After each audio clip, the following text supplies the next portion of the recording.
ایک چٹکلا آپ کو سناتا ہوں میں اپنی زندگی کا. ہم پڑھنے آئے سہارنپور تو وہاں کچھ لڑکے ملے تو انہوں نے مجھے کہا کہ مولوی صاحب آپ کا پاجامہ نا ٹخنوں سے نیچے ہے.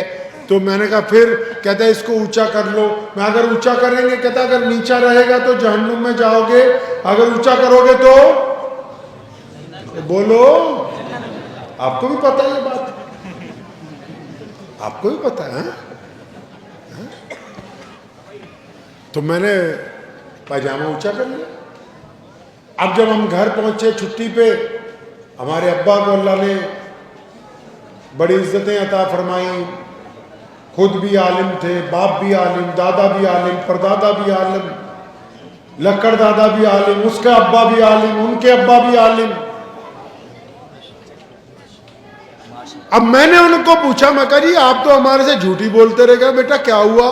میں تم تو کہہ رہے تھے کہ ماں کے پیروں کے نیچے جنت ہے, یہ سہارنپور والوں نے بتایا بھی ٹکنوں میں پھنسی ہوئی ہے, اگر یہ پاجامہ اونچا رہے گا تو جنت میں جاؤ گے, نیچے ہو جائے گا تو جہنم میں چلی جاؤ گے. اب جب اسی سہارنپور میں حضرت مولانا مفتی مظفر حسین صاحب مفتی اعظم رحمۃ اللہ علیہ سے پڑھنا شروع کیا تو انہوں نے کہا, امام بخاری نے اس بات کو نقل کیا کہ رسول اللہ نے کہا کہ اپنے کپڑا ٹکنوں سے اونچا کر لو, اور فرمایا جب یہ کہا تو ابو بکر آئے دوڑے دوڑے, یا رسول اللہ میرا پاجامہ تو اکثر ڈھلک جاتا ہے. کئی لوگوں کا جسم موٹا ہوتا ہے نا, اکثر پاجامہ لنگی ڈھلک جاتی ہے. فرمایا یا رسول اللہ میرا تو اکثر لنگی جو ہے ڈھلک جاتی ہے. اور فرمایا ابو بکر تیرے لیے تھوڑی کہا ہے. کیوں کہا؟ کیوں ہے جی مولانا یہ پاجامہ ٹخنوں سے اوپر کیوں رکھا ہے؟ ہم تو اسلام سے کوسوں دور ہیں.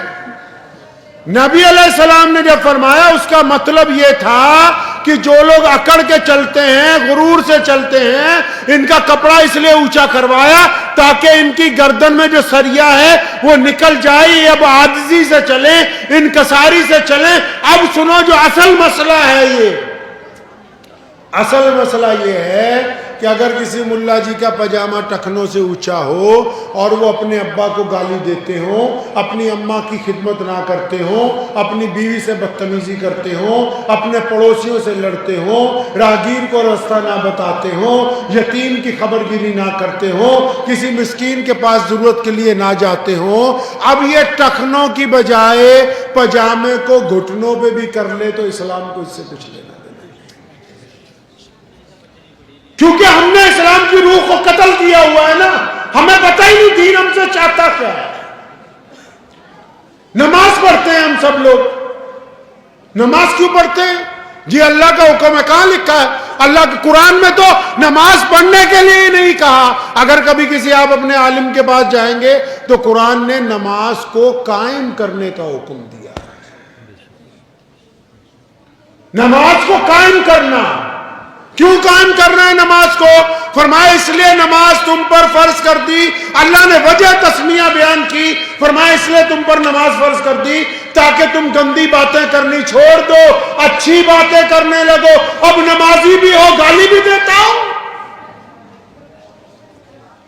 قرآن ہی نہیں پڑھا کبھی, پتہ ہی نہیں نماز کیوں پڑھتے ہیں. ارے بھائی اللہ کو اچھے لوگوں کی ضرورت تھی جو رسول اللہ کا ساتھ دیں.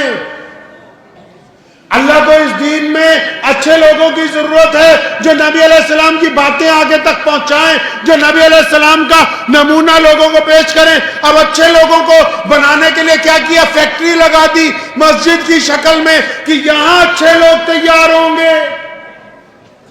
اب اس فیکٹری میں آج کل کیا ہو رہا ہے جی؟ جو فیکٹری لگائی بندوں کو اچھا بنانے کے لیے, جس کا نام مسجد رکھا, وہاں کیا ہو رہا ہے جی؟ وہاں ایک دوسرے کی ٹانگیں کھینچ رہے ہیں. پتہ ہی نہیں کہ ہم نماز کیوں پڑھتے ہیں. ہمارے بلے شاہ رحمۃ اللہ علیہ پنجاب کے بہت بڑے صوفی بزرگ گزرے ہیں, فرمایا کرتے تھے, قرآن پاک کی اس آیت کا ترجمہ پنجابی میں کرتے تھے, شاعر تھے نا, فرماتے تھے نماز بھی نیتی جاننے ہو, ٹھگی بھی کیتی جاننے ہو, یا کی کیتی جاننے ہو.